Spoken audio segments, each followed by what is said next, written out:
everybody, Rex Frost here, and this is my ranking for Spider-Man movies. And if you saw my review for Spider-Man, uh, I did tease this video. Originally, I was gonna make it a ranking of live-action Spider-Man movies, but then I decided, you know what? Let's just rank them all because I feel like they're all worth talking about. And also, this is specifically, the only reason why I was thinking about doing a live action Spider-Man movies only is because Spider-Man Beyond the Spider-Verse is supposed to release next year, so hopefully that comes true. And yeah, with that being said, I will remake this video next year. So, future me, who's probably talking about how I made this video a year ago. Hello there. Also, how was Spider-Man Beyond the Spider-Verse? And did you tell them about how one of my greatest fumbles was not seeing Spider-Man Across the Spider-Verse? I know. One of my biggest regrets. Well, future me, good luck making your ranking for 2027 edition or 2020 if the movie gets delayed. So, yeah, back to your video and back to mine. So, yeah, let's get straight into it. Okay, and here's a soft spoiler warning because I might go into spoilers a little bit, and also be warned, I'm going to have some hot takes in this video that I do not think that many people are ready to hear. So, with that said, let's just get straight into it. And at 11th place, I have The Amazing Spider-Man 2. And wow. This movie, one of the biggest issues with this movie, in that we'll get to later when I get to Spider-Man 3, is that when it comes to a movie, it's best to have one main villain. That way, it's less people to develop, and it's okay to have a side villain. But like when you have multiple main villains, that's just difficult to work with, and this movie really suffers from it. Also, I think I don't know. The villains are just terrible, and I'm honestly not the biggest fan of Andrew Garfield's version of Peter Parker. I just think he's so unlikable. Also, adding on to that, I think the Harriet Osborn aspect of this movie is also really bad. It just doesn't make sense why Peter and Harry would be friends in the first place. Harry just comes out of nowhere. Now, I will say the chemistry between the actors is great, but that's it. Also, I just got sorry, didn't mean to give you a little spoiler of what's gonna come later in this video, but yeah, I think the Rhino, actually, I have never been the stuff with Rhino, genuinely, that has to actually qualify as false marketing. I cannot believe they actually he's in the trailers a lot for this movie, and Spider-Man just goes to fight him, and then the movie just cuts to black, and that's it. Never get to see how the fight turned out, and we never get to see the Rhino again. So yeah, that's very terrible. Also, Electro. Why would you cast Jamie Foxx, one of the coolest actors, to play a simp for Spider-Man? I don't know. That's just I don't know. It's just a weird casting. Now, Jamie Foxx, outstanding in Spider-Man No Way Home. Amazing casting for Electro in that movie, but terrible in this movie. So yeah, I don't know. It's also stuff with Gwen Stacy. I think to an extent is good. Now, one of my biggest hot takes is that Peter and Gwen Stacy in the Amazing Spider-Man movies is a okay superhero romance. It blows my mind that everybody's like, this is the best superhero romance ever put the film. No, it is not. I feel like Tony and Pepper Potts clear that. Steve and Peggy clear it. Peter Quill in both versions of Gamora, outstanding. I mean, I can go on. It's the they are so toxic for each other. Is like, why are you even still together? Like, you just need to move on.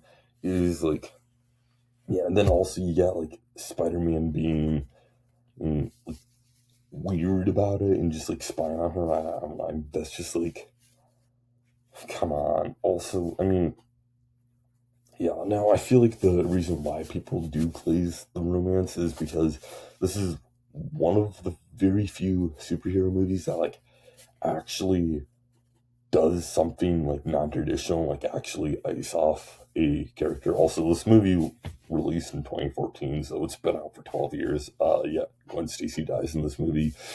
Yeah, I mean, still like such a heartbreaking scene, but I mean, still like, yeah, not a really good movie. I personally think it's a bad film. I mean, definitely the worst Spider-Man movie discussion. Yeah, okay. In 10th place, which I have a step up, is Spider-Man 3. Now, my issue with Spider-Man 3 is somewhat similar to one of my issues with The Amazing Spider-Man 2, and I just think it's like, this movie has too many villains. I mean, I feel like if this movie focused on one villain, it could have been significantly better, but because it has so many to juggle with, it just falls short. I mean, I feel like it is a shame seeing how bad they fumbled Harry Osborn in this film. I mean, he had the potential to be one of the best live action superhero villains of all times. Like all of the build up they did to him, just to like barely utilize him. And then also you have Sandman, who like tragic backstory, like pretty tragic backstory. Well, I mean, it's not that tragic, but he's still pretty sad and just seemed like he just wants to save his daughter and just like wants to be a good person. However, like society is like telling him no, and it's like he's just trying to like do the best for his family. So I mean, they do a good job with him, and then also like the theme of forgiveness in this film, which I do think this movie does execute really well. But I mean, I don't know, it's just like this movie doesn't have room to breathe, and then like all the stuff going on with Eddie Brock and Venom. I mean, they should have just cut Venom out of this film and then let everything else breathe, and this would have been a better film. Also, I mean, the Mary Jane like romance stuff is actually terrible. I mean, that's by far my worst part. Like one of my biggest negatives about the Sam Raimi Spider-Man movies is that it's like the love story is just like terrible. I think Peter just should have like never gotten with MJ because it's just like it's back and forth. Like just move on. There's other people. So yeah, that's why I mean I feel like this is still a fun movie. That's why I gave it a 4 out of 10. There's a lot to like. This movie does have good action, and I think the symbiote suit looks really good next to the uh, normal Spider-Man suit. But yeah, the suit. Yeah, next up I have Spider-Man: Far From Home. My biggest issue with this movie is that it's like the Tony Stark giving Peter his deadly glasses is just one of the worst aspects of this film. And like, I mean, who came up with this in the writer's room? Like, why did you think this was a good idea? And also, I mean, I feel like, also, this issue highlights one of my biggest issues with the Tom Holland movies is why is he always taking off his mask? I cannot believe it. Like, this guy just Peter just does not trust people at all. I mean, Spider-Man Brand New Day did do a good job of like not doing it that much, but I mean, still like my oh my, like keep your mask on. Like, I mean, that's like part of the reason why like No Way Home doesn't really work that well for me, which I will get to it soon. But like, maybe you'd actually have a secret identity if you kept your mask on. Like, pretty simple. So yeah, I do think this movie is enjoyable. I think it is, on one hand, I do like how it's like, yeah, I mean, Spider-Man was dead for 5 years. He does deserve a vacation. On the other hand, I feel like this movie had a perfect opportunity to be Spider-Man coming home from a war and like having to pick up the lost pieces, and like it could have been like a full-on like gang war, and like there was a lot of potential for this movie to be like a perfect epilogue, and like also like talk about how big of a deal bringing back people who blipped is. So there's that aspect, but I mean, still, I mean, it's fine. This movie just like not the best. In eighth place, I have the Amazing Spider-Man movie. Yeah, I think this is a fun movie. I mean, there is some to like. Now, my biggest issue with this movie is that Peter Parker is actually like so unlikable. Like, why? I don't get it. Like, why would anybody want to be around him in this movie? Like, I mean, there's a reason people don't like him, Peter Parker, in this movie, because he's just like such a jerk. I mean, he's terrible to Uncle Ben and Aunt May. I mean, also like the Uncle Ben, like, with great power comes great responsibility aspect just hits.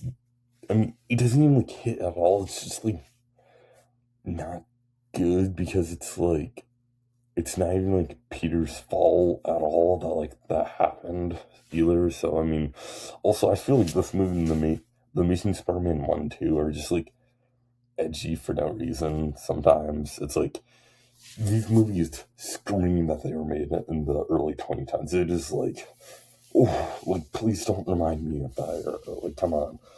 And so yeah, that's where. Okay, in seventh place I have Spider-Man No Way Home. Now this is definitely one of my bigger hot takes. I'm not the biggest fan of this movie. I mean, I feel like bringing back all of the past Spider-Man, and like the other Spider-Man villains. Also, I need a drink of water. Been talking for too long. Okay, but I think bringing back the villains and like past characters, I feel like it could have been done really well. However, this movie just like completely fumbles that with the first act. I mean, the Doctor Strange aspect of this film is unbelievably terrible. I cannot believe this is like, so let's erase everybody's memory of who's. I mean, it's just like, I don't know. It is just so. It's done so poorly, like how they get the villains back. I mean, I genuinely cannot believe there are people that are like, this is the ultimate Spider-Man movie. No, it is not. I mean, also, I feel like some of the villains' motives just don't make sense at all. Like, why Sandman is fighting anyone at all in the final battle is just so like random. It just doesn't make sense. I mean, he was never antagonistic in the first place, so there's that. Also, I mean, I don't know. I mean, this movie just like, there are some really fun aspects about it, but I mean, I just think it's like, I don't know. It's like the Doctor Strange stuff just like completely takes out of the movie for me. Like, why did you have to remove everybody's memory? I don't know. I mean, it's like the film even acknowledges how dumb it is too. So yeah, I mean, if the film's willing to acknowledge how bad of the writing decision they made, then yeah, that show's probably not the best decision. So that's why I give it a 6 out of 10. Yeah, okay. In sixth place, I have Spider-Man 2. Yeah, this is another one of my hot takes. I just gotta address. I feel like the Raimi Spider-Man movies are looked upon with such rose-tinted glasses.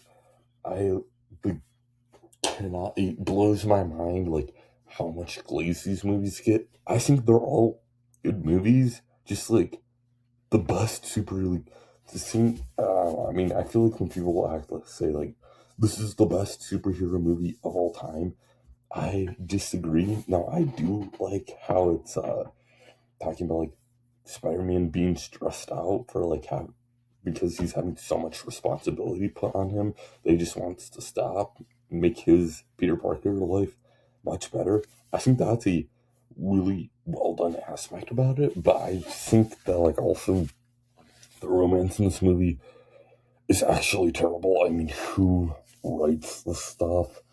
Now, there are other good things. I think Doc Ock, pretty solid villain. I mean, I don't know. I mean, I like this movie. I think it's good. I just like the Raimi Gleasers. It's just like, okay, this is not the best superhero movie of all time. Like, I get it. They all grew up watching this movie on loop their entire lives, but like I didn't, so like I don't have that nostalgic bias to it. So I mean, and I'm not perfect either. I also have nostalgic bias. I gave all three movies of the How to Train Your Dragon trilogy a 10 out of 10. I mean, clearly, I mean, I'm not different, so I just disagree. I don't think this is like one of the best movies. So, yeah. Okay, in fifth place, I have Spider-Man Homecoming out. This is probably where I'm going to get some Rotten Tomatoes thrown at me for putting Homecoming over Spider-Man 2, in my opinion. What I really like about this movie is how, well, I mean, I think this is just such a nice and grounded movie about it's kind of like the new kid joins like the popular kids, and then they realize that like they have to form their own identity, and that's like basically what this movie is all about. Spider-Man forming his own identity away from the Avengers and Spider and Iron Man. I think it's just like so well done. Also, I'm a big fan. I kind of like having Iron Man be a mentor to Spider-Man, and now I feel like Spider-Man definitely would have been on Team Cap during. I need some more water. I've been talking too long. How long has this video been? Whoops. Oh, come on. You know, I'll just find out when I finish editing. So, yeah, so I like how it's like, this is Spider-Man's identity. Also, the villain, the Vulture. Oof, so cold. Such a good villain. Also, one of the things okay, there's like so much. If you want things I don't like about the Raimi Gleasers is like how much they trash on the Home trilogy. It's like, yes, I get it. It's different from the Raimi trilogy, but it's still Spider-Man. Like, this is still good adaptations, overall good adaptations of Spider-Man. And I don't like changes. I mean, yeah, there's no Norman Osborn or Uncle Ben, but like everything still works. And yeah, I think decent action. Yeah, I mean, I just think it's like he focuses like such a great job on like Spider-Man figuring out his place was in the Marvel Cinematic Universe. I just think that's like it makes for like a great film. And like Spider-Man having to realize that like, and it's also a good job of like showing like responsibility and how Spider-Man sacrifices is going to dance with his crush to go save the villain from go save the city from a bad person who's been like stealing a bunch of stuff. And it's like a really good movie. And yeah, that's why I give it a 10. I personally think it's better than Spider-Man 2. And yeah, in fourth place, I have our newcomer to the list, Spider-Man Brand New Day. And yeah, this movie absolutely slapped. I mean, I already did a review on it. You can go watch it. You can go watch it after this. But yeah, I mean, all in all, I think this is a great movie. I mean, it does like such a good job of like showing the consequences of Spider-Man making a sacrifice to save the city. And also, I mean, this movie does a good job of like showing responsibility too. I mean, and like also like it's a great commentary on like loneliness and why human connections are important. And yeah, overall, I think it's a great movie. I'm not going to talk about it too much because I already talked about enough. Now, granted, this is one thing I did leave out of my review after like seeing some stuff. This movie does kind of glorify mass surveillance, which is pretty concerning. If you've seen the movie, you know what I'm talking about, which is very concerning. Like, you shouldn't be, I don't know, I mean, yeah, definitely concerning thing to, like, see how this movie, like, talks about, like, Spider-Man using hacking mass surveillance to spy on people. Well, I'm currently busy at the moment, so Texas are gonna have to wait. So yeah, overall, I think this is a great movie, and in third place, I have Spider-Man Across the Spider-Verse, and I think this movie slaps. Now, I'm gonna get to my one nitpick of this movie first. It's not a complete story. I mean, I don't know. I mean, it's like this movie, really good animation, out of this world. I cannot believe how like how much this movie went up to the previous movie. I mean, also, I mean, this movie does like a good, outstanding job of like showing like you have like some decisions you have to make yourself, and you can't just let other people like make big decisions in your life for you.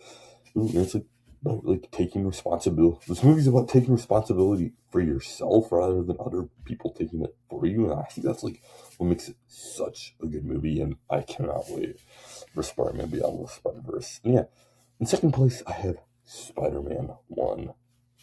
Such a good movie. I mean, I'm going to give you my one nitpick with this movie first. I feel like they should have. I mean, I don't know. I just feel like this movie, you should have spent more time with Spider-Man before he got bit by the spider. That's literally it. Other than that, I feel like this movie's perfect because I would just like to see like how the spider affected Peter and like what he was like before a little more. So yeah, I mean, all the performances. I mean, Willem Dafoe as Green Goblin. I mean, such a good performance. I have by far the best comic book villain of all time. I just said it. I mean, I just love how it's like he's pure evil, yet like he doesn't want to be, and that's like part of like his split personality syndrome that he gains from taking the goblin serum. Well, actually, no. Yeah. So I mean, such a great performance from like the main villain, and that's like what really carries this movie for me. Outside of it, I think it's a pretty solid movie. It was like a good job of like origin story, and yeah, I mean Uncle Ben, such a good line. Was great part and was great responsibility. And now, actually, I do take that back. I don't know if Willem Dafoe's as the Green Goblin is the best. Like, oh yeah, wait, no, yeah, that's right, Heath Ledger.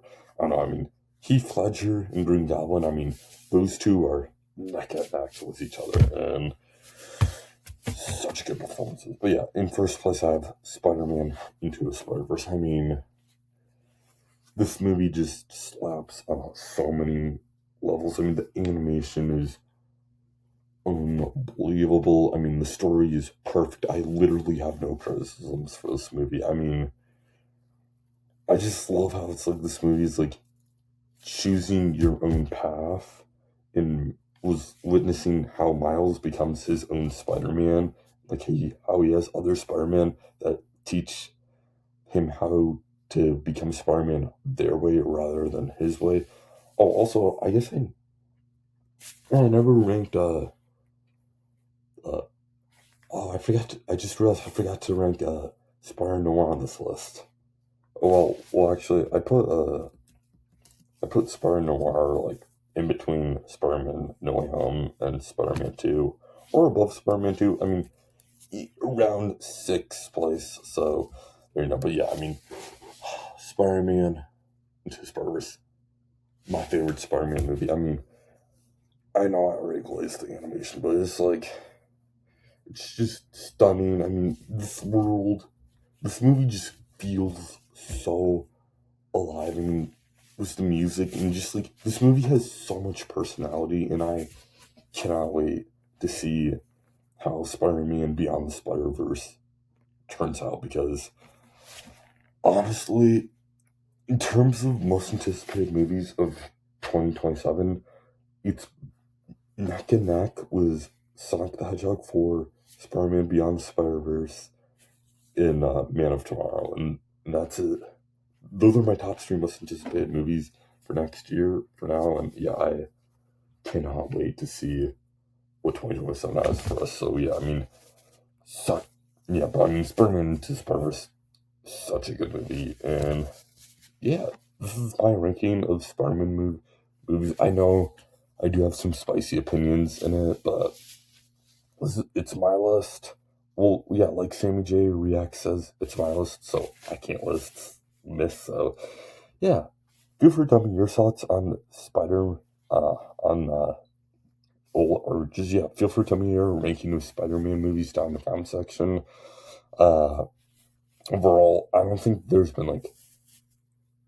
hasn't been a unwatchable Spider-Man movie made yet, but I mean, they've all been pretty entertaining. So yeah, feel free to subscribe. I haven't decided what my what videos releasing first, this video or my JLA year 1. If you can tell, I'm filming them back to back, so yeah, pretty fun. So yeah, definitely subscribe. I have other fun stuff coming up.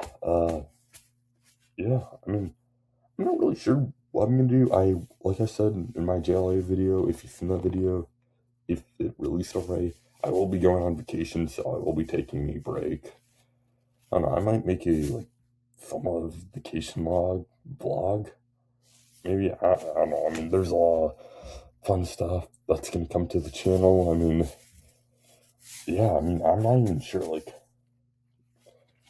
mean, I'm gonna be honest, there's not that many interesting movies releasing for the rest of the summer, so I'm not really sure what's next. Yeah, but yeah, feel free to subscribe. I'll be reviewing all upcoming Absolute titles, so definitely subscribe if you want to see that. And yeah, I'll see y'all later. Bye.